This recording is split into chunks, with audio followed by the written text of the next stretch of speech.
बाबा के शरीर में शिव बाबा आए तब बहुत सारे परिवार के परिवार समर्पित हो गए. ஈஸ்வரிய விஸ்வவித்யாலயம் அப்படிங்கிறது எப்போ பிரம்மா பாபாக்குள்ள சிவ பாபா பிரவேசமாகி ஸ்தாபனை ஆனதோ அப்ப அந்த ஆரம்ப காலத்துல நிறைய பேர் குடும்பமாக பாபாவுடைய யஜ்ஞத்துல அர்ப்பணமானாங்க. उसमें से एक परिवार था दीदी और उनकी माँ, दीदी की बहनें, बहुत सब. दीदी का जो मायका था एक राजा परिवार था. दीदी की माँ को क्वीन मदर कहते थे. அப்போ ஆரம்பத்துல அந்த ஆரம்ப காலத்துல வந்தவங்கல்ல மன்மோகினி தீதி, அவங்களுடைய அம்மா, மன்மோகினி தீதியோட சகோதரிகள் அப்படின்னு நிறைய பேர் வந்து அர்ப்பணம் ஆனாங்க. அவங்களோட ஒரு குடும்பமே எப்படிப்பட்ட குடும்பம்னா ராஜ பரம்பரைன்னு சொல்லுவாங்க இல்லையா, அந்த ராஜ பரம்பரையை சேர்ந்தவங்கள ஒருத்தர் தான் மன்மோகினி தீதியோட அந்த பரிவாரம். मेरा सौभाग्य रहा जब मैं ट्रेनिंग करके 79 में माउंट आबू में प्रैक्टिकल ट्रेनिंग के लिए रही थी, तभी क्वीन मदर के साथ बैठ के उनसे यज्ञ की हिस्ट्री सुनने का मुझे सौभाग्य प्राप्त हुआ था. அப்போ வந்து குயின் மதர் அப்படின்னு சொல்லுவோம், நம்மளுடைய பாஷையில் ராஜ மாதான்னு சொல்கிறோம் இல்லையா, அந்த ராஜ மாதாங்கிற பேர் வந்து மன்மோகினி தீதியோட அம்மாவுக்கு பாபா கொடுத்துருந்தாங்க. அப்போ நான் 1979 மவுண்ட் அபுக்கு குமாரிகளுடைய ட்ரைனிங்காக போயிருந்தேன். அப்போ வந்து எனக்கு மன்மோகினி தீதியோட அம்மா குயின் மதர் மூலமாக யஜ்யத்தினுடைய ஹிஸ்ட்ரி எல்லாம் கேட்கறதுக்கான ஒரு பரம சௌபாகியம் எனக்கு கிடைச்சது அப்படின்னு சொல்கிறாங்க தீதி. अभी वर्तमान में हमें दीदी की बात याद आती है. दीदी 83 में ब्रह्मा कुमारी इसका एक गाना रिकॉर्ड हुआ था. उसमें है आदि अंत का मंत्र यही है, सबको यही बताना है कि अब घर जाना है. 1983 யஜ்யத்தினுடைய பாடல் என்பது பதிவு செய்யப்பட்டது. பாடலாம் இப்போ நிறைய கேட்குறோம், அந்த பாடல்லாம் பதிவு செய்ய ஆரம்பித்த நேரம் அப்போ வந்து அந்த ஃபஸ்ட்டு பாட்டு என்ன போட்டாங்க அப்படின்னா, ஆதி முதல் மற்றும் கடைசியினுடைய மந்திரம் இதுதான், என்னென்னா நம்ம இப்போ வீட்டிற்கு செல்ல வேண்டும், அபுகரு ஜானாஹே அப்படிங்கிற ஒரு பாடல் வந்து பதிவு செய்யப்பட்டது. वो गाना आज हमारे लिए बहुत प्रस्तुत है. இப்போ நமக்கு அந்த பாட்டு வந்து ரொம்ப நல்லா பிரசித்தமாக தெரியும். யாராவது ஷரீரை விட்டாங்கன்னா நம்ம அந்த பாட்டு போடுவோம் இல்லையா. लेकिन अभी हम सभी को घर जाना है. இப்போ நம்ம எல்லோருமே வீட்டுக்கு போகணும் தானே, கையாசைங்க எல்லாரும் வீட்டுக்கு போகணும் தானே. सभी को घर जाना 2 तरीके से होता है. एक होता है अगर हमारा शरीर ख़त्म हो जाए, विनाश दूर हो लेकिन शरीर ख़त्म हो जाए तो भी हमको जाना पड़ेगा. फिर दूसरा जब बाबा सबको ले जाएगा तब जाना पड़ेगा. लेकिन क्या गारंटी अंत तक हम रहेंगे, आज है कल रहेंगे, इसकी कोई गारंटी है? இப்போ நம்ம 2 விதமாக வீட்டுக்கு போகிற நேரம் வரும். ஒன்று வந்து நம்மளோட சரீரம் வினாசம் ஆகிறதுக்கு முன்னாடியே நம்ம இந்த சரீரத்தை விட வேண்டிய ஒரு சூழ்நிலை வந்துருச்சுன்னு வச்சுப்போம், அப்பையும் கூட நம்ம வீட்டுக்கு போகணும். இன்னொன்று வந்து பாபா நம்ம எல்லாரையும் எப்போ கூட்டிகிட்டு போகிறாங்களோ அப்போ போகணும். ஏன்னா இந்த சரீரத்தின் மேலே நமக்கு எந்த ஒரு நம்பிக்கை கிடையாது, கேரண்டி கிடையாது. இன்னைக்கு இருக்கிறோம், நாளைக்கு இருப்போமான்னு நமக்கே தெரியாது. इसलिए अब घर जाना है माना कब भी हो सकता है ना. ये घड़ी अभी बैठे बैठे भी हम जा सकते हैं. तो घर जाने के लिए क्या तैयारी करनी है? அப்போ நம்ம வீட்டுக்கு போகணும், எந்த நிமிஷம் வேணாலும் நம்ம பரந்தாம வீட்டுக்கு போகிறதுக்கான நேரம் வரலாம். ஆனால் நம்ம என்ன ஸ்திதியில் போகணும், அதுக்காக நம்ம என்ன ஒரு ஏற்பாடு இப்போ நம்ம செய்யணும். अब देखो अगर आप लोगों को माउंट आबू जाना है, मधुबन जाना है, तो टिकट बनाते हो, रिजर्वेशन कराते, कपड़े तैयार करते, घर की सब जिम्मेवारियां सौंपते, 8-10 दिन नहीं रहेंगे, और मेडिसिन्स रखते, गरम कपड़े रखते, कितनी तैयारियां करते हैं ना. எப்படி நம்ம இன்னைக்கு ஒரு வேளை மவுண்ட் அப்பு போக போகிறீங்கன்னு வச்சுக்கோங்க. இப்போ மவுண்ட் அப் போகிறதுக்கு நீங்கள் முதல்ல என்னென்ன ஏற்பாடுகள்லாம் செய்யணும்? ஃபஸ்ட்டு வந்து டிக்கெட் வாங்கணும், ரிசர்வேஷன் பண்ணணும். அதுக்கப்புறம் நீங்கள் வீட்டினுடைய வேலைகள்லாம் யார்கிட்ட என்னென்ன ஒப்படைக்கணுமோ அதெல்லாம் ஒப்படைக்கணும். ட்ரெஸ் எல்லாம் தயார் பண்ணணும். இப்போ குளிர்காலமாக இருக்குன்னா நல்ல ஸ்வெட்டர் அந்த மாதிரி எல்லாம் ரெடி பண்ணிக்கணும். எல்லாமே மெடிசின்ஸ் வாங்கணும், எல்லாமே ரெடி பண்ணி வைக்கணும் இல்லையா. तो अब घर जाने के लिए क्या तैयारी करनी है? அதே மாதிரி இப்போ நம்ம மதுபன் போகிறதுக்கு வீட்டுக்கு போகிறதுக்கு என்ன ஏற்பாடு செய்யணும்? நம்ம अच्छा, आप लोग हिंदी समझते हैं? कौन कौन समझते हैं हिंदी? யார் யாருக்கெல்லாம் ஹிந்தி தெரியும் கை தூக்குங்க. क्योंकि तमिल वालों को हिंदी ज़्यादा प्यारा है ना? फिर भी आप लोग समझते, ये ग्रेट. இப்போ இத்தனை பேர் வந்து ஹிந்தி தெரிஞ்சிருக்கீங்க இல்லையா? ஏன்னா தமிழ் நிறைய பேருக்கு ஹிந்தி தெரியாது, அதுலேயும் इतने பேர் தெரிஞ்சு வச்சுருக்கீங்க, நீங்களாம் ரொம்ப கிரேட் அப்படின்னு சொல்கிறாங்க. हाँ, घर जाने के लिए एक तो हमें अच्छी तरह याद की यात्रा बढ़ानी है ना? और दूसरा, ये दुनिया की चीज़ें तो हमारे साथ चलनी नहीं है कुछ भी. हम क्या साथ लेके जाएंगे? क्या साथ लेके जाएंगे? एक तो याद की यात्रा, बाबा को याद करते हैं. दूसरा, हम साथ वो ले जाएंगे जो हम सेवा करते हैं, अपने मन से कुछ अच्छी बातें सोचते हैं, जीवन को सफल करते हैं. ये तैयारी हमें अभी करनी चाहिए. இப்போ நம்ம வீட்டுக்கு போகிறதுக்கு வந்து ஏற்பாடு என்ன செய்யணும் அப்படின்னா, முதல்ல நினைவு யாத்திரையை அதிகப்படுத்திக்கணும், நினைவு யாத்திரையில் அதிகமாக ஈடுபடணும். ரெண்டாவது, நம்ம இங்கேருந்து என்ன எடுத்துகிட்டு போகிறோம், இங்கேருந்து நம்ம என்ன கொண்டு போக முடியும், என்ன நம்ம நல்ல சிந்தனைகள் பண்ணுறோமோ, நல்ல ஒரு காரியங்கள் செய்கிறோமோ, சேவா பண்ணுறோமோ, அந்த புண்ணிய கணக்கை தான் நம்ம போகும்போது கூடவே எடுத்துகிட்டு போக முடியும். हाँ, बाबा की एक पुरानी अव्यक्त मुरली है, उसमें घर जाने की तैयारी के लिए बाबा ने 4 बातें बताई है. பாபாவுடைய பழைய அவ்யக்த முரளி, அதில் பாபா முக்கியமான 4 விஷயங்கள் சொல்லியிருக்கிறாங்க வீட்டுக்கு போகிறதுக்கு நம்ம ஏற்பாடு செய்ய வேண்டிய விஷயங்கள். बाबा ने बताया, पहला, घर जाने के लिए अपना स्वभाव बाप जैसे बनाना है. क्या करना है? வீட்டுக்கு போகிறதுக்கு முதல்ல நம்மளுடைய சுபாவத்தை பாபா போன்று ஆக்க வேண்டும், பாபாவுக்கு சமமாக ஆக்கணும். நம்மளுடைய சுபாவம் என்ன செய்யணும்? स्वभाव, है ना? आजकल दुनिया मैचिंग दुनिया है. இன்னைக்கு உலகமே பாருங்க, எல்லாமே மேட்சிங் உலகமாக இருக்குது, எல்லாமே மேட்சுக்கு மேட்சாக வேணும். सब मैचिंग चीज़ें पहनते हैं ना आजकल, निकल जूते से में- लेके चोटी तक. தலையிலேருந்து கால் வரைக்கும் எல்லாரும் மேட்சாக போடுறோம் இல்லையா? इसलिए अभी हमें अपने स्वभाव बाबा के स्वभाव से मैच करना है. क्या मैच करना है? இப்போ நம்ம அதே மாதிரி யாரோட மேட்ச் பண்ணிக்கணும்? பாபாவோட சுபாவ சம்ஸ்காரம் மாதிரி நம்மளோட சுபாவத்தை மேட்ச் பண்ணிக்கணும். हम कहते हैं ना, मेरा स्वभाव दादाजी जैसा है, मेरा स्वभाव मम्मी जैसा है, लेकिन अभी किसके जैसे स्वभाव बनाना है?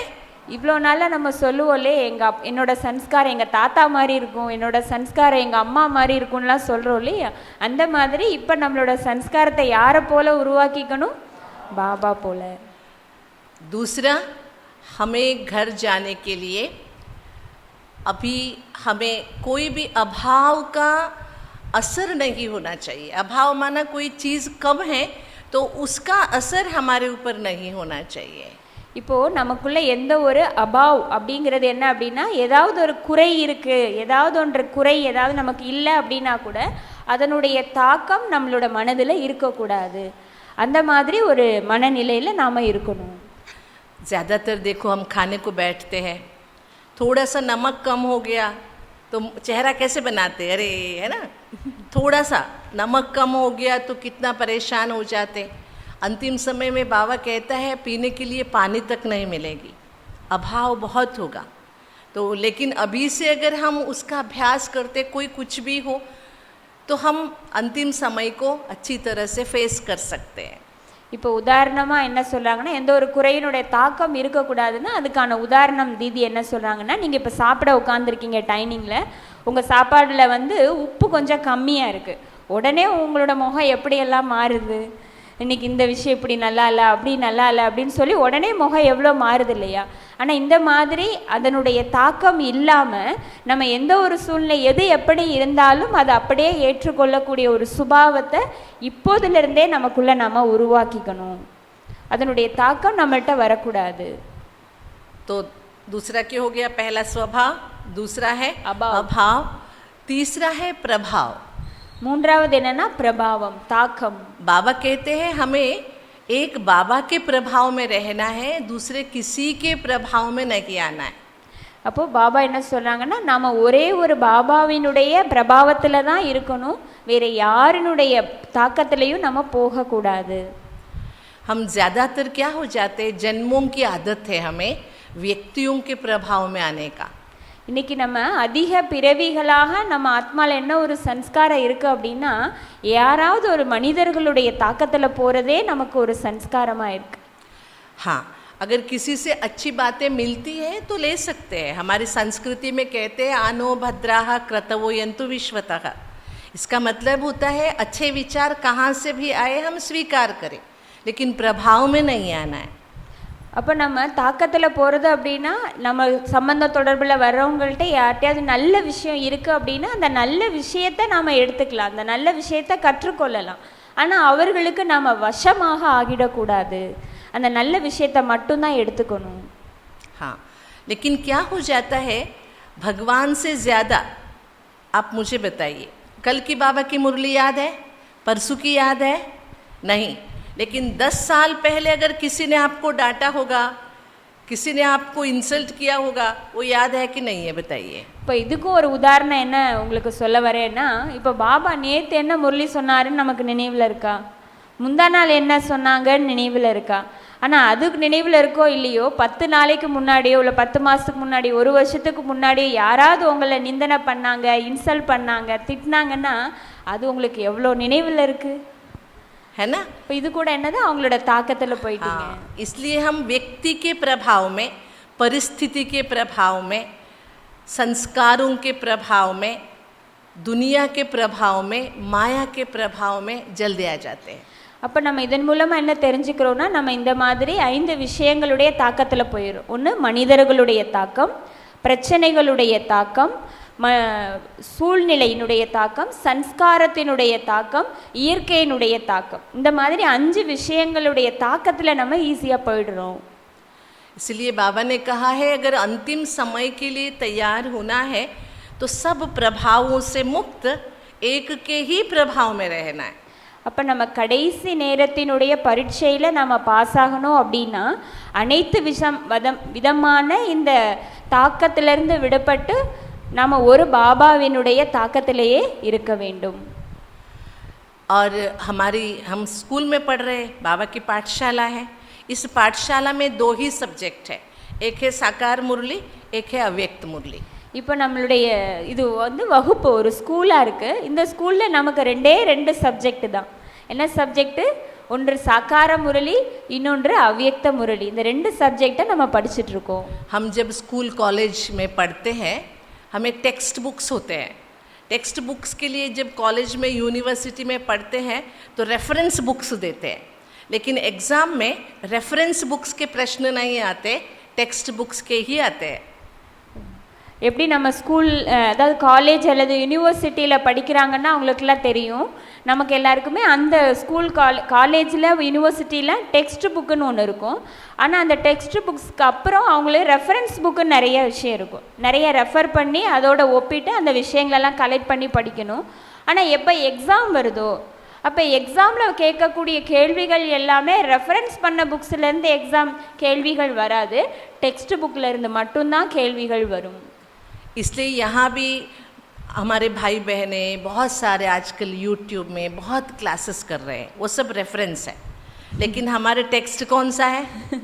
அதே மாதிரி நமக்கு இன்னைக்கு யூடியூப்பை திறந்த உடனே நிறைய சிஸ்டர்ஸ், நிறைய பிரதர்ஸ்லாம் முரளி வகுப்பு எல்லாமே எடுத்துக்கிட்டே இருக்காங்க நிறையா. ஆனால் அது எல்லாமே ரெஃபரன்ஸ் பண்ணக்கூடிய புக்கு தான். அதுலேருந்து உங்களுக்கு கொஸ்டின்ஸ் வரப்போகிறது இல்லை. உங்களுடைய டெக்ஸ்ட் புக்கு அது साकार मुरली, अव्यक्त मुरली. அப்போ நம்மளோட டெக்ஸ்ட் புக் சாக்கார முரளியும் அவ்யக்த முரளியும் தான். ठीक है, अभी किसी के प्रभाव में नहीं आना है, तीसरा हो गया. चौथा फोर्थ है दबाव. 4வது விஷயம் என்னன்னா தபாவ், அழுத்தத்தில் போகிறது. अंतिम समय की तैयारी के लिए, अपनी स्थिति को श्रेष्ठ रखने के लिए, स्थिर बनाने के लिए, स्टेबल रहने के लिए ये 4 बातें. दबाव माना प्रेशर में नहीं आना है, किसी के भी दबाव में. हम ज़्यादातर क्या हो जाते हैं, लोग क्या कहेंगे, लोगों के प्रभाव दबाव में आ जाते हैं, है ना. परिवार क्या कहेगा, इस दबाव में आ जाते हैं. दूसरों को इम्प्रेशन करने में लग जाते हैं. जबकि बाबा हमसे दूर चले जाए तो चलेगा, लेकिन लोग हमसे दूर न जाए, ये दबाव में हम आ जाते हैं. அப்போது நம்ம எந்த நாலாவது விஷயம் என்னென்னா, யாருடைய ப்ரெஷர், அதாவது அழுத்தத்துக்குள்ளே வந்துடுறது. நம்ம கடைசி நேரத்தினுடைய அந்த நேரத்தில் நம்மளுடைய ஸ்திதியை நிலையானதாக ஆக்கணும் அப்படின்னா எந்த ஒரு விதமான ப்ரெஷருக்குள்ளே நம்ம போயிடக்கூடாது.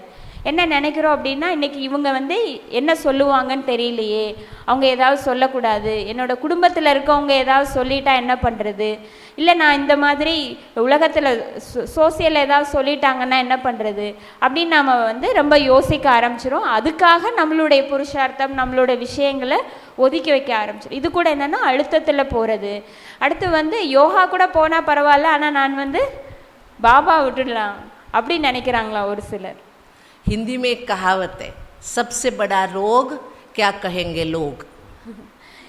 உலகத்தில் ஹிந்தியில் சொல்லுவாங்களாம், உலகத்திலேயே பெரிய நோய் எது என்ன அப்படின்னா உலகத்தில் உள்ளவங்க என்ன சொல்லுவாங்களோன்னு பயப்படுறது தான் பெரிய நோயம். क्या अंतिम समय में लोग आएंगे हमारे साथ? யோசிச்சு பாருங்க, கடைசி நேரத்தில் அந்த மனிதர்கள்லாம் உங்களுக்காக வந்து பதில் சொல்லுவாங்களா? आएंगे कोई साथ में? உங்க கூட யாராவது வருவாங்களா? इसलिए ये 4 बात क्या अंडरलाइन करेंगे. एक है स्वभाव, दूसरा अभाव, तीसरा है प्रभाव, चौथा है दबाव.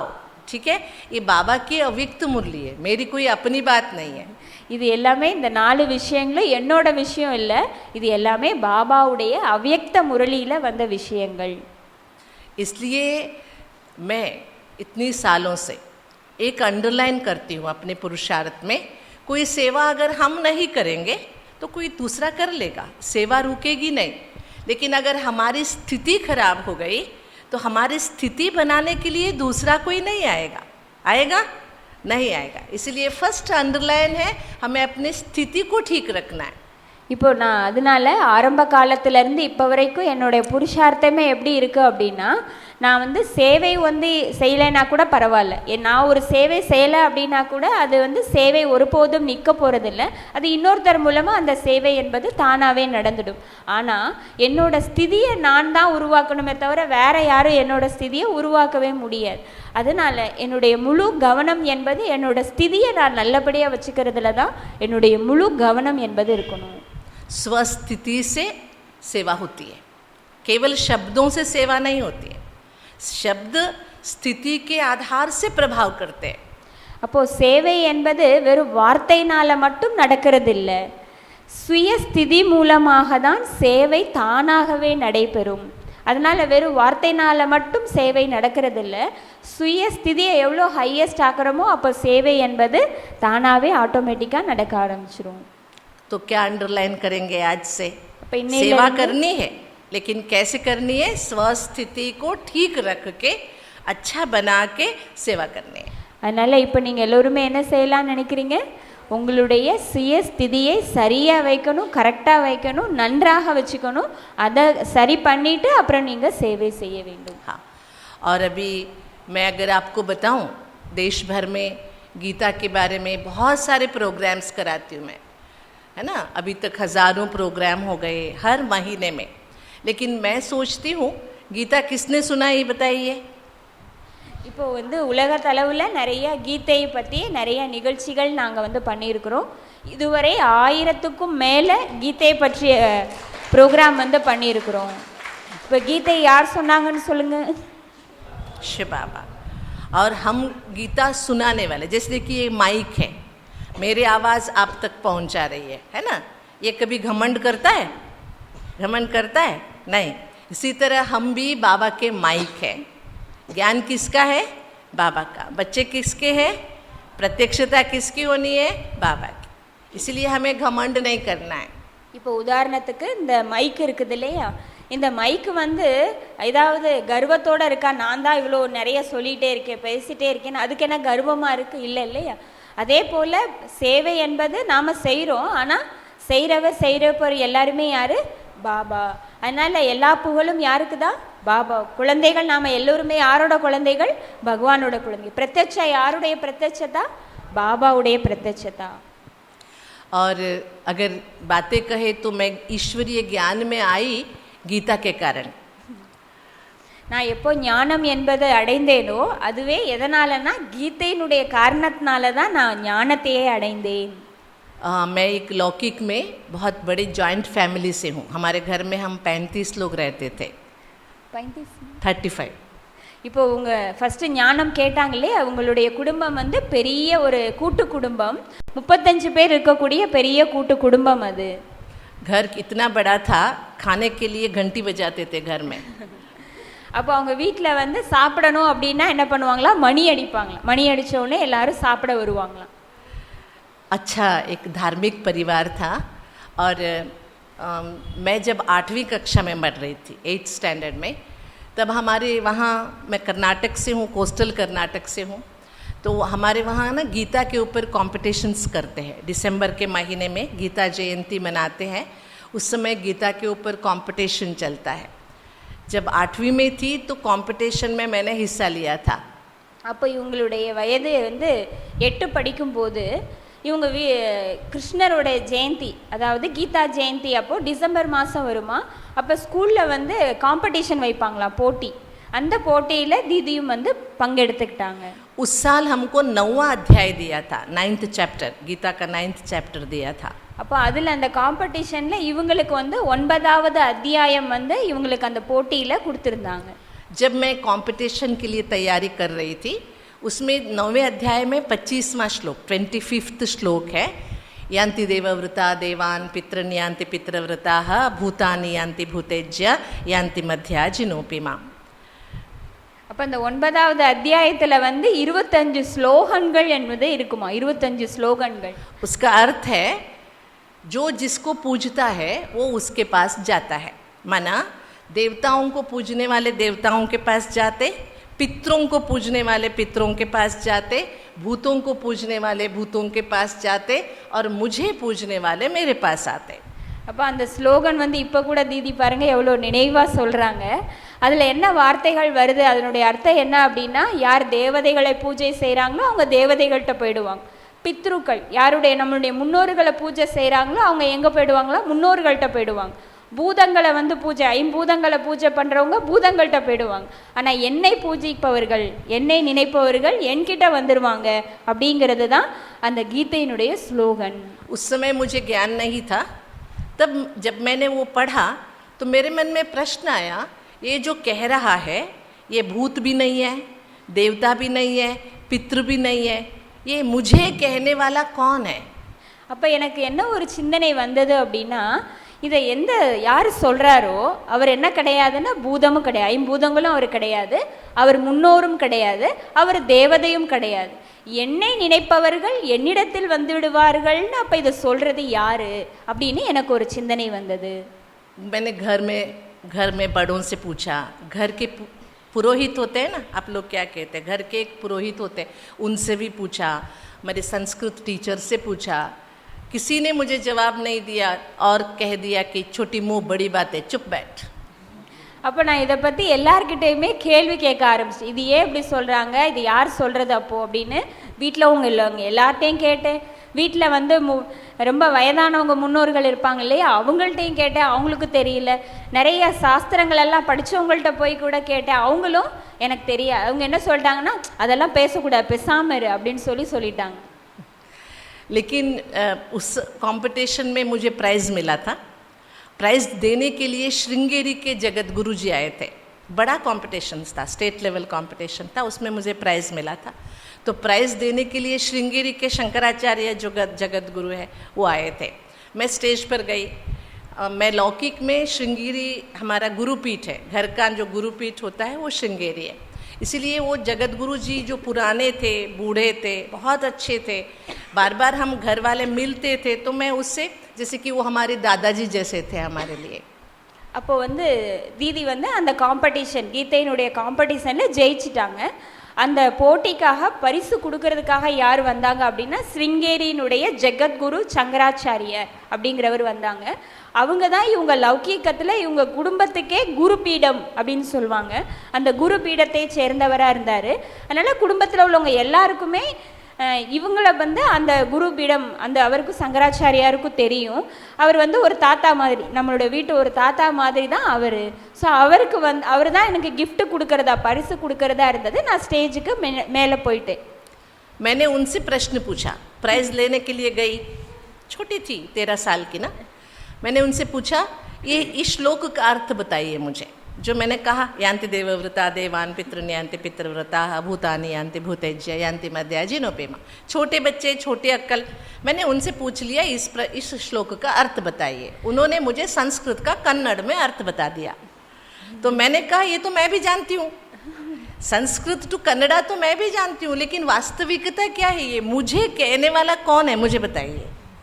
அப்போ வந்து இவங்க பரிசு வாங்க போனவங்க அந்த 13 வயசில் அதை பற்றிலாம் எதை பற்றியும் யோசிக்காமல் அந்த சங்கராச்சாரியார்ட்டையே நான் கேள்வி கேட்க ஆரம்பிச்சிட்டேன். நான் இப்போ ஸ்லோகன் சொன்னேன் இல்லையா, இந்த ஸ்லோகனோட அர்த்தம் என்னன்னு சொல்லுங்க அப்படின்னு சொல்லி கேட்டேன். அப்போ அவர் என்ன பண்ணார் அப்படின்னா, அந்த சன்ஸ்கிருதத்தில் எழுதப்பட்ட ஸ்லோகனுக்கு கர்நாடக மொழியில் என்ன ஒரு பதில் சொல்லணுமோ அதை அப்படியே லாங்குவேஜ் டிரான்ஸ்லேட் பண்ணி சொன்னார். அதுதான் எனக்கும் தெரியுமே. ஆனால் எனக்கு என்னோட கேள்வியே என்ன அப்படின்னா, இதை வந்து என்னை நினைவு செய்தால் என்னிடத்தில் வந்துவிடலான்னு சொல்கிறவர் யார் அப்படிங்கிறது தான் நான் அவர்கிட்ட கேள்வியாக கேட்டேன். जगत गुरु जी से लड़की प्रश्न पूछे, है ना, लोग नहीं उसको स्वीकार करते। हमारे घर वाले, मेरे चाचा ही खड़ा हो गया, चुप बैठ, है ना, किसी ने जवाब नहीं दिया. அப்போ அவங்களோட சித்தப்பா இருப்பாங்களே, அவங்க என்ன பண்ணாங்கன்னா, அமைதியாரு, நீ இதெல்லாம் அவங்கள்ட்ட கேட்கக்கூடாது, அமைதியாருன்னு சொல்லி, ஏன்னா சின்ன குழந்தையா இருக்கன்னா அவ்வளோ பெரிய சங்கராச்சாரியார்ட்ட போய் இந்த கேள்வி கேட்ட உடனே அமைதியாரு அப்படின்னு சொல்லிட்டாங்க. लेकिन शंकराचार्य जी ने मुझे क्या कहा, देखो बेटी तुम ऐसे बातें करोगे ना लोग नास्तिक मानेंगे, तुम जो पूछ रही हो वो ठीक है, उसके लिए तुमको अच्छा पढ़ना होगा, अध्ययन करना होगा, कहाँ ना कहाँ सच्चाई मिल जाएगी. उन्होंने एक आशीर्वाद दे दिया. அப்போ வந்து அவர் எனக்கு என்ன ஒரு ஆசீர்வாதம் கொடுத்தார் அப்படின்னா, குழந்தை நீ இப்படி கேட்குற இல்லையா, நீ இப்படி கேட்குற கேள்வியை உலகத்தில் உள்ளவங்க கேட்டாங்கன்னா நினைப்பாங்க நீ ஒரு நாஸ்திகன், கடவுளை ஏற்றுக்கொள்ளாத நாஸ்திகன் அப்படின்னு நினைப்பாங்க. அதனால் இதனோட அர்த்தத்தை நீ கரெக்டாக தெரிஞ்சுக்கணும் அப்படின்னா இன்னும் நிறைய விஷயங்களை நீ கற்றுக்கணும், படிக்கணும். கண்டிப்பாக உனக்கு உண்மையான விஷயம் என்பது ஒரு நாள் கண்டிப்பாக கிடச்சிரும் அப்படிங்கிறத மட்டும் ஆசீர்வாதமாக எனக்கு கொடுத்துட்டாரு சங்கராச்சாரியார். ये दिसंबर में हुआ था. फिर अप्रैल में हमारे यहाँ गर्मी की छुट्टियाँ होती, समर हॉलीडेज़. मैं समर हॉलीडेज़ में अपने ननियाल मना मम्मी के मायके जा रही थी. वहाँ पर ना एक ब्रिज क्रॉस करना, ब्रिज नहीं था, हमको वहाँ बोट से जाना होता था. बस स्टॉप पे बैठी थी मैं, तब मुझे किसी ने ना एक छोटा सा पर्चा दिया, छोटा सा पैम्पलेट. उसमें लिखा था गीता ज्ञान दाता से मिलना है तो फलाने पते पर आ जाओ. அப்போ வந்து இவங்க அதே மாதிரி இது முடிஞ்சது வந்து டிசம்பர் மாதம். அதுக்கப்புறம் ஏப்ரல் மாதம் விடுமுறை நாட்கள், ஸ்கூல் முடிஞ்சு லீவு ஏற்பட்ட சம்மர் ஹாலிடேஸ். ஸோ அந்த டேட்டில் நாங்கள் எப்போல்லாம் லீவுனோ அப்போ நான் வந்து அம்மாவுடைய அம்மா அவங்க வீட்டுக்கு சம்மர் ஹாலிடேக்காக போகலாம் அப்படின்னு சொல்லிட்டு நாங்கள் வந்து ஒரு பிரிட்ஜ் மாதிரி இருக்கும், அதை கடந்து பஸ் ஸ்டாப்பில் உட்காந்துருக்காங்க. அந்த பஸ் ஸ்டாப்பில் இவங்க உட்காந்துருந்த இடத்துல இவங்களுக்கு ஒரு சின்ன வந்து ஒரு நோட்டீஸ் கிடச்சதான், கீதாவுடைய ஞானத்தை கொடுக்கக்கூடிய வள்ளலை பற்றி தெரிஞ்சுக்கணுன்னா இந்த அட்ரஸ்க்கு வாங்க அப்படின்னு சொல்லிட்டு ஒரு சின்ன நோட்டீஸ் வந்து அவங்க கையில் கிடச்சிது. मैं बस छोड़ दी और मैं चली गई ढूंढते ढूंढते. वो एक भाई का लॉयर था, वो भाई उसका ऑफिस था, वहाँ सेंटर नहीं था, लेकिन वो भाई ज्ञान में चलता था. उसने मुझे इतने सारे बुक्स दिए. उसमें 7 दिन का कोर्स था, व्यक्त मुरलियाँ थी, पीस ऑफ माइंड, मन की शांति का बुक था. उसने बोला ये सारे बुक्स पढ़ो, तेरे को भगवान मिल जाएगा. அப்போ நான் வந்து அந்த பஸ்ஸை கூட பிடிக்கிறத விட்டுட்டு பஸ் பிடிச்சி வீட்டுக்கு போகணும் இல்லையா, அங்கே போகாமல் நேராக அந்த அட்ரஸ் எங்கே இருந்ததோ அந்த இடத்துக்கே நான் போயிட்டேன். அந்த இடம் வந்து என்ன அப்படின்னா ஒரு அட்வொகேட்டோடைய வீடு, ஒரு வக்கீலோட வீடு. ஆனால் அது வந்து சென்ட்ரு கிடையாது. அந்த பிரதர் வந்து பாபாவோட ஞானத்தில் இருக்கிறவங்க. ஸோ அங்கே போன உடனே அவர் என்ன பண்ணார் அப்படின்னா எனக்கு இவ்வளோ நிறைய புக்ஸ் கொடுத்தாங்க. அந்த புக்ஸில் என்னென்ன இருந்தது அப்படின்னா 7 நாளினுடைய பாட வகுப்பு, அதுக்கப்புறம் மனசாந்தி புக்கு அப்படின்னு நிறைய புக்ஸாக நிறையா கொடுத்தாரு. அதை மொத்தமாக கொடுத்துட்டு என்ன சொன்னார்னா, இதெல்லாம் நீ படித்தேன்னா இந்த கீதை ஞானத்தை வழங்கக்கூடிய வள்ளல் யாரோ அவரை பற்றி உனக்கு கிடச்சிரும், அவர் உனக்கு கிடச்சிருவாருன்னு சொல்லிட்டு அந்த புக்கை நீ ஃபுல்லாக படின்னு சொல்லி கொடுத்துட்டாங்க. ऐसे में बाबा के बुक्स पढ़ के, मुझे किसी ने कोर्स नहीं दिया, छोटी थी, बुक्स पढ़ के हम गांव में रहते थे, छोटे से गांव में. हम पेड़ के ऊपर बैठ के पढ़ते थे, योग भी करते थे, बाबा से लड़ते थे. मुझे आपका स्वरूप दिखाओ, अगर तुम आनंद का सागर हो तो आनंद का अनुभव कराओ. क्योंकि हम कहते थे तुम कहते हो मैं आया हूँ, है ना, मुरलियों में पढ़ा हुआ मिलता है भगवान आया है। अगर भगवान आया है तो मुझे अनुभव तो होना चाहिए ना, अनुभव कराओ। इतने आराम से हम बाबा से बातें करते थे, तो बाबा ने बहुत अच्छे अच्छे अनुभव कराए, बहुत अच्छे। उस अनुभव के आधार से जैसे मेरी 10वीं पूरी हो गई, 10th पूरा हो गया, मैं सेंटर में आ गई। அதுக்கப்புறம் அந்த 13 வயசில் நான் யார்கிட்டையும் எந்த கோர்ஸுமே கேட்டதே கிடையாது. அந்த புக்கை எல்லாமே படித்து நான் பாபாவோட குழந்தையாகவே ஆகிட்டேன். அந்த விஷயங்கள் எல்லாம் படித்து நான் என்ன பண்ணேன் அப்படின்னா பாபா கிட்டேயே பேச ஆரம்பித்தேன். இந்த புக்கெல்லாம் படிக்கிறது எங்கே படிப்பேன்னா மரத்துக்கு மேலே உட்காந்து படிப்பாங்களாம்.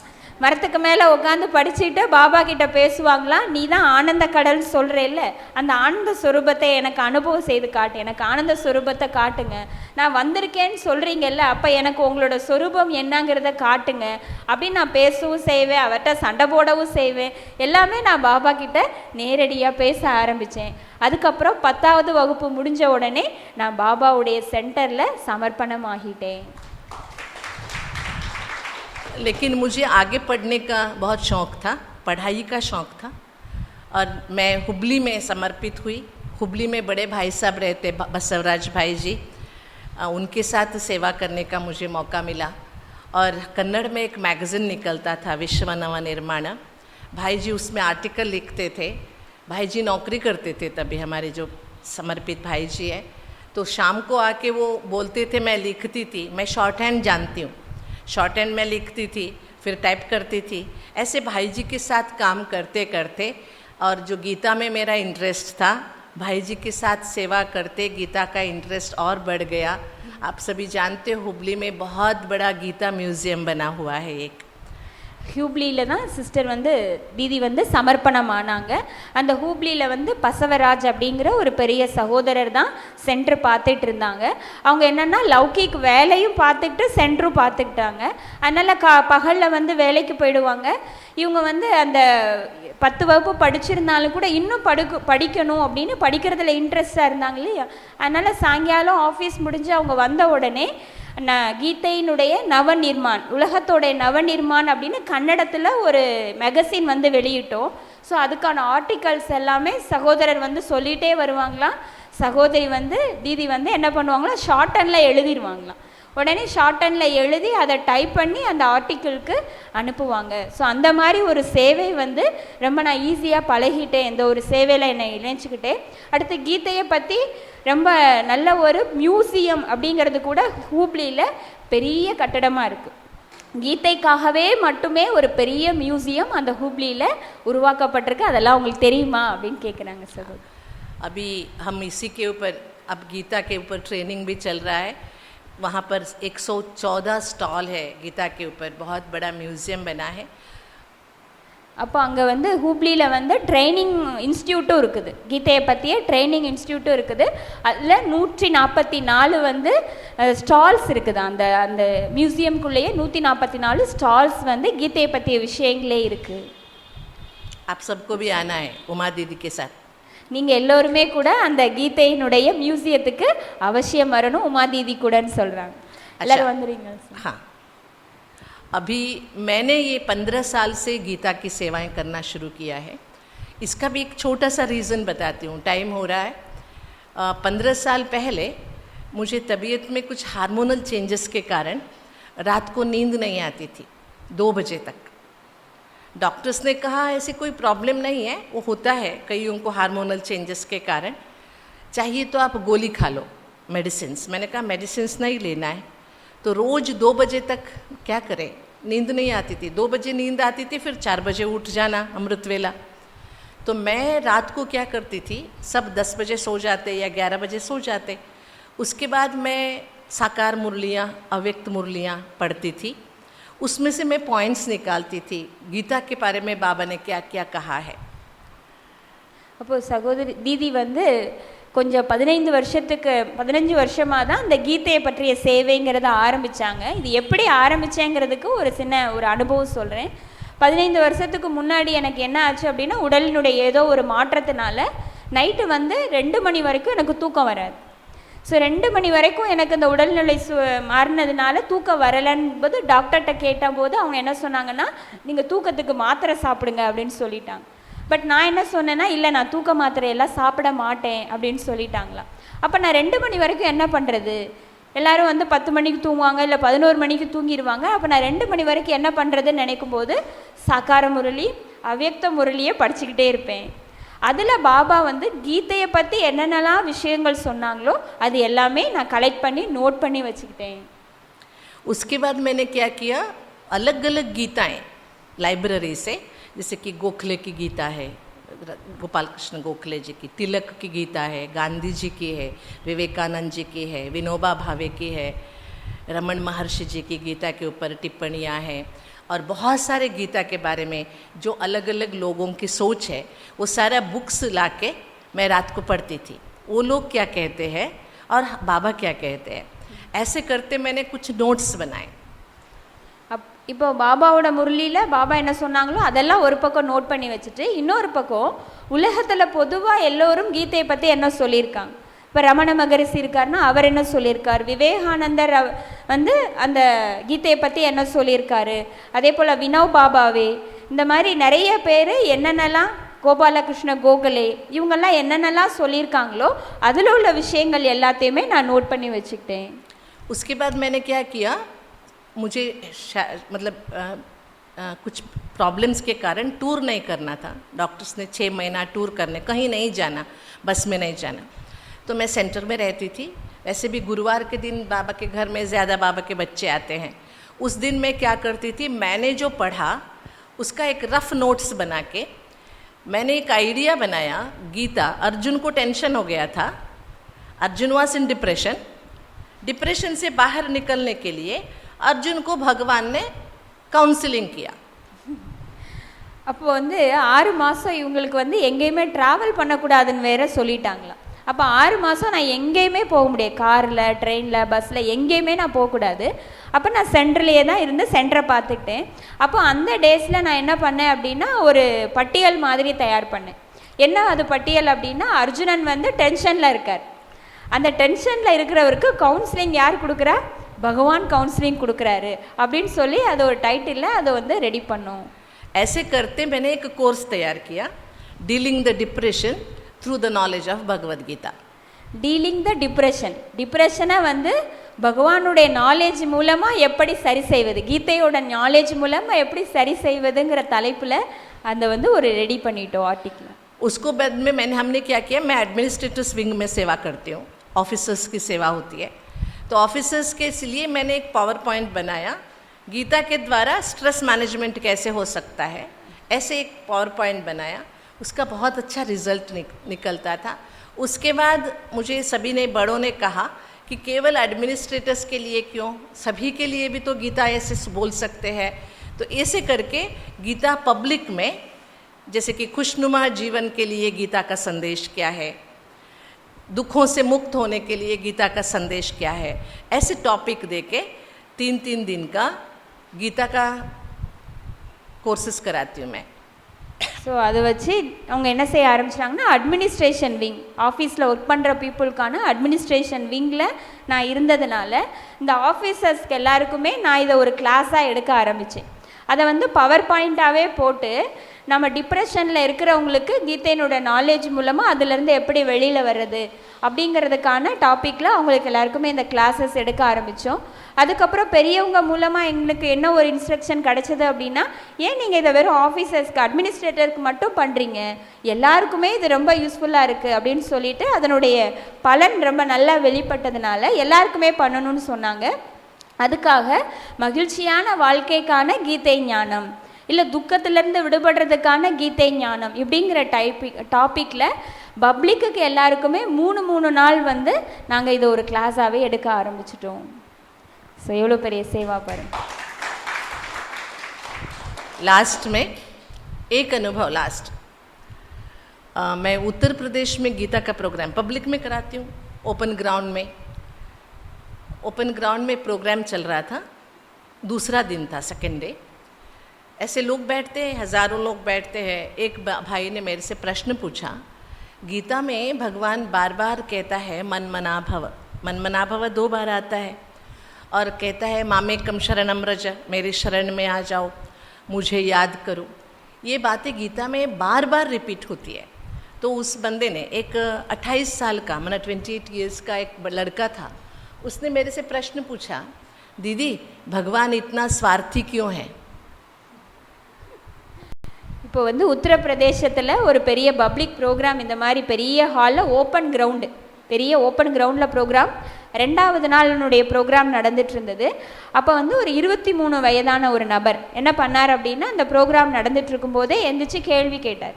என்ன கேள்வி கேட்டார் அப்படின்னா, பகவான் சொல்லக்கூடிய இந்த மகா வாக்கியத்தில் அடிக்கடி என்ன வருது அப்படின்னா, என்னை நினைவு செய், மன்மனாபவ மன்மனாபவ, மாமேகம் சரணம் விரஜ், என்னுடைய சரணாகதிக்கு வா அப்படின்னு சொல்லி பகவான் சொல்கிறத அந்த ஸ்லோகன்லாம் வருது இல்லையா?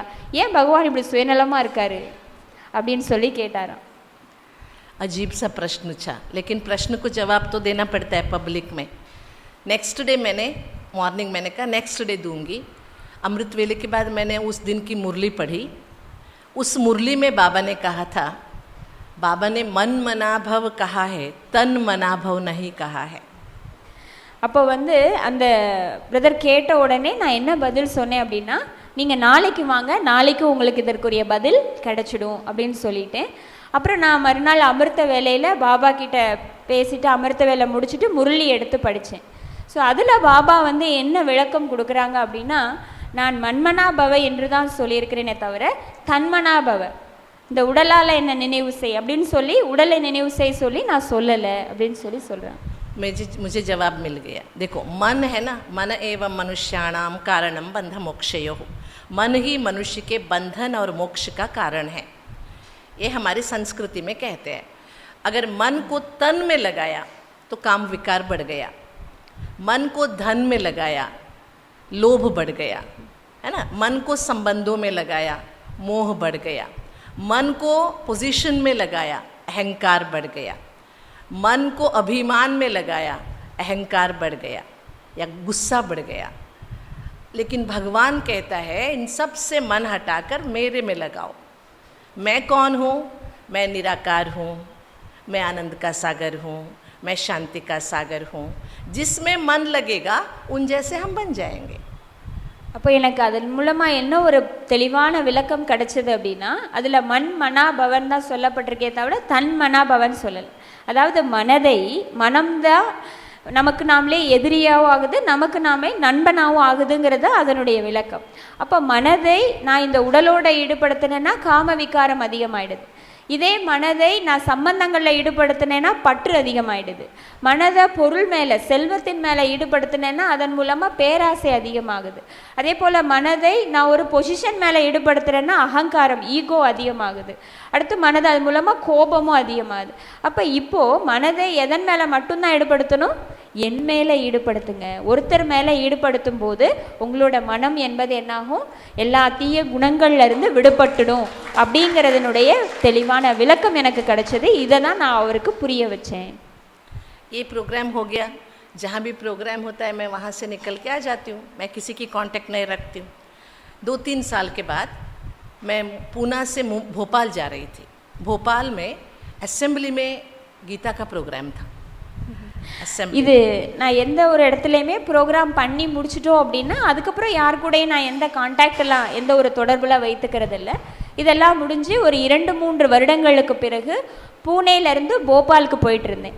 அங்கே வந்து ஒரு அசம்பிளிலேயே என்னென்னா கீதையினுடைய ப்ரோக்ராம்ங்கிறது ஏற்பாடு செய்திருந்தான். मुंबई से फ्लाइट पकड़ना था मुझे। एयरपोर्ट आई मुंबई में 3:30 बजे दोपहर। एयरपोर्ट आने के बाद पता चला भोपाल का फ़्लाइट कैंसिल हो गया है। அப்போ நான் வந்து பாம்பேலேருந்து ஃப்ளைட் பிடிக்க வேண்டியதாக இருந்தது. அது சாயங்காலம் 3:30 மணிக்கான ஃப்ளைட்டு. ஸோ அந்த 3:30 மணிக்கான ஃப்ளைட்டுக்கு நான் போக வேண்டியதாக இருந்தது இல்லையா, அந்த ஃப்ளைட்டு வந்து கேன்சல் ஆயிடுச்சு. सवेरे 9 o'clock प्रोग्राम था भोपाल में। नेक्स्ट डे वो लोग कह रहे थे आपको 10 o'clock फ्लाइट मिलेगा। அப்போது 9 மணிக்கு ப்ரோக்ராம், ஆனால் இவங்களுக்கு அடுத்த ஃப்ளைட்டு எப்போ கிடைக்குதா? 10 மணிக்கு தானே. मैं एक कोने में लगेज लेके बैठी। मैंने बाबा से कहा मेरा प्लान कैंसिल हो गया, अब तेरा क्या प्लान है बता। அப்போ உட்காந்து பாபாட்ட பேச ஆரம்பித்தாங்களாம். பாபா என்னோட ப்ரோக்ராம் கேன்சல் ஆகிடுச்சு, உங்கள் ப்ரோக்ராம் என்ன, உங்கள் திட்டம் என்ன அப்படின்னு பாபாட்ட நான் பேசினேன். उतने में क्या हुआ, एक व्यक्ति आया, उसने मुझे ओम शांति बोला। मैंने कहा ओम शांति। उसने कहा दीदी आपको भोपाल जाना है, वाया दिल्ली आपको एक फ़्लाइट मिल सकता है, आप सवेरे 5 बजे दिल्ली पहुंच जाएंगे, दिल्ली से पहुंच जाएंगे भोपाल। அப்போ வந்து நான் இந்த மாதிரி பாபாவுக்கு நீங்கள் உங்கள் திட்டம் என்ன பாபா அப்படின்னு சொல்லிட்டு நான் விட்டுட்டேன். கொஞ்ச நேரத்தில் ஒரு பிரதர் வந்தாங்க. அந்த பிரதர் வந்து என்கிட்ட கேட்டாங்க, தீதி நீங்கள் வந்து போபால் போகணுமா அப்படின்னு கேட்டாங்க. ஆமாம் அப்படின்னு சொல்லும்போது அவங்க சொன்னாங்களா, நீங்கள் டில்லி போயிட்டு அங்கேருந்து நீங்கள் அங்கே போகலாம், அதுக்கு வந்து நீங்கள் அதுக்கு முன்னாடியே 3 மணிக்கு முன்னாடியே போய் சேர்ந்துடலாம் அப்படின்னு மட்டும் சொன்னாங்க அவங்க. ये तो अच्छा हो गया। मैंने कहा ठीक है, लेकिन मुझे मन में संकल्प आया, अनजाने शहर, अननोन सिटी, अनजाना व्यक्ति मुझे फेवर क्यों कर रहा है, है ना? அப்போ நான் யோசித்து பார்த்தேன், இங்கே யாருமே இந்த சிட்டியே எனக்கு எதுவுமே பரிச்சயம் இல்லாத இடம், இந்த மனிதரும் பரிச்சயம் இல்லாத மனிதர், இவர் எப்படி நமக்கு வந்து ஹெல்ப் பண்ணுறதுக்காக வந்து கேட்குறாரு அப்படின்னு சொல்லி थोड़ा डर तो लगता है ना। 150 लोग बैठे हैं जिनका फ्लाइट कैंसिल है, वो मुझे फेवर कर रहा है। प्रश्न उठता है वाई मी, मुझे क्यों कर रहा है? அப்போ 150 பேர் அந்த ஃப்ளைட் கேன்சல் ஆனவங்க எல்லோருமே உட்காந்துருக்குறோம். ஆனால் இவர் வந்து என்னை மட்டும் வந்து எப்படி நீங்கள் வந்து போகிறீங்களா, இந்த இடத்துக்கு போகணுமான்னு சொல்லி எப்படி வந்து அவர் என்னை கேட்குறாரு அப்படின்னு நான் யோசித்தேன். तब मैंने पूछा आप मुझे फेवर क्यों कर रहे हैं, ஏன் நீங்கள் என்னை மட்டும் இப்படி வந்து கேட்குறீங்க அப்படின்னு சொல்லி நான் கேட்டேன் அவர்கிட்ட. उसने अपना कैप उतारा, वो ना एयरफोर्स के ड्रेस में था, एयरफोर्स यूनिफॉर्म होता है, blue light blue shirt and pant, उसमें था। अपने कैप निकाल के बोला दीदी आपने मुझे पहचाना? मैंने कहा नहीं, मैंने नहीं पहचाना। लेकिन बाद में उसने क्या बोला, दीदी मैं वही बंदा हूँ जिसने आपसे प्रश्न पूछा था भगवान इतना स्वार्थी क्यों है। அப்போ வந்து நான் அவர்கிட்ட நீங்கள் என்னை மட்டும் ஏன் இந்த மாதிரி வந்து கேட்குறீங்க, எனக்கு கொஞ்சம் யாருனாலுமே பயம் இருக்கும் இல்லையா, அதனால நான் கேட்டேன். அப்போ அவர் வந்து தன்னோட தலையிலேருந்து கேப் எடுத்துட்டார், தொப்பி வச்சுருந்தாரு, தொப்பி எடுத்துகிட்டு சொன்னாரா, என்னை உங்களுக்கு தெரியுதா அப்படின்னு கேட்டாராம். யார் அப்படின்னா ஒரு ஆர்மி ட்ரெஸ் தான் அவர் போட்டிருந்தார், ஆர்மியில் என்ன ட்ரெஸ் போட்டிருப்பாங்களோ அதே தான். என்னை தெரியலையா அப்படின்னு கேட்டாரா. இல்லையே எனக்கு யாருன்னு நீங்கள் தெரியலையே, ஏன்னா எனக்கு தெரியாது இல்லையா, அதனால் சொன்னேன். அப்போ அவர் சொன்னார், நான் வந்து 2-3 வருஷத்துக்கு முன்னாடி இந்த இடத்துல ஒரு ப்ரோக்ராம், கீதை ப்ரோக்ராம் நடந்தது இல்லையா, நான் அதில் ஒரு கேள்வி கேட்டாங்களா, அந்த கேள்வி கேட்டது நான் தான் அப்படின்னு சொல்லி அந்த பிரதர் சொன்னாங்க. वो अब बाबा का बच्चा है, लेकिन बताऊँ सच बताऊँ वो मुस्लिम लड़का था, मुस्लिम, स्टिल ही वाज मुस्लिम। गीता सुनने के बाद उसने कोर्स किया, अभी वो जम्मू कश्मीर में पोस्टेड है। वो कहता है मैं सेंटर नहीं जा पाता हूँ, ऑनलाइन में मैं ज्ञान सुनता हूँ। इसका मतलब है कोई हमसे कुछ पूछे, हम सोचते हैं शायद हमारी इंसल्ट के लिए पूछते हैं, ऐसे नहीं होता है, कई बार समझने के लिए भी पूछ लेते हैं। इसीलिए हमें सदैव सभी का सम्मान करते हुए आगे बढ़ना चाहिए। அப்போ வந்து அந்த பிரதர் வந்து யார் அப்படின்னா உண்மையிலே ஒரு முஸ்லீம் தர்மத்தை சேர்ந்தவர். எப்போ கீதை ஞானம் கேட்டாரோ அதுக்கப்புறம் என்ன ஆயிட்டாருன்னா கோர்ஸ் கேட்டு பாபாவோட குழந்தையாகவும் ஆயிட்டாரு. இப்போ ஜம்மு காஷ்மீரில் ஒரு போஸ்டலாக இருக்கிறாரு. சென்டருக்கு போக வர முடியல, அந்தளவுக்கு அவருக்கு டைம் இல்லை தான், ஆனாலும் ஆன்லைனில் கிளாஸஸ் எல்லாமே அட்டன் பண்ணிட்டு தான் இருக்கிறாரு. அப்போ பாருங்கள், நமக்கு யாராவது கேள்வி கேட்குறாங்க அப்படின்னா ஒரு சில நேரம் நம்மளை இன்சல்ட் பண்ணுறதுக்காக இவங்க இந்த மாதிரி கேள்வி கேட்குறாங்க அப்படின்னு நம்ம யோசிக்கக்கூடாது. யாராக இருந்தாலும் சரி, அவங்களுக்கு நம்ம மரியாதை கொடுத்து அவங்களுக்கான சரியான பதிலை கொடுக்கும்போது அந்த ஆத்மா பாருங்கள் எவ்வளோ ஒரு உயர்ந்த பலனை அனுபவிச்சிருக்காங்க. ஒரு முஸ்லீம் தர்மத்தை சேர்ந்தவராக இருந்தாலும் கூட கீதை ஞானத்தை கேட்டு பாபாவோட குழந்தையா இருக்காருன்னா அது எவ்வளோ பெரிய விஷயம் இல்லையா? ठीक है, इतने सारे शालिग्रामों से सवेरे सवेरे मिलना हो गया, इतने सारे शालिग्रामों का दर्शन हो गया, अहोभाग्य। ओम शांति। பாருங்க, நான் இவ்வளோ பெரிய தேவ ஆத்மாக்களுடைய சந்திப்பு காலையிலேயே செஞ்சுருக்கிறேன். இவ்வளோ நிறைய சாலிகிராமங்கள், எல்லாருமே தீதிக்கு எப்படி தெரியுறாங்க, சாலிகிராமங்களாக தெரியுறாங்க. சாலிகிராமங்களுடைய தரிசனம் செஞ்சுருக்கிறேன். உங்கள் எல்லாருக்குமே ரொம்ப நன்றின்னு சொல்கிறாங்க. आपका दर्शन, आपका अनुभव हम पाने के लिए बहुत बहुत पद्मापदम भाग्यशाली है हम सब। दीदी को हम मदुरई ब्राह्मण परिवार के ओर से, माँ दीदी के ओर से, सबकी तरफ से बहुत बहुत धन्यवाद दीदी। धन्यवाद।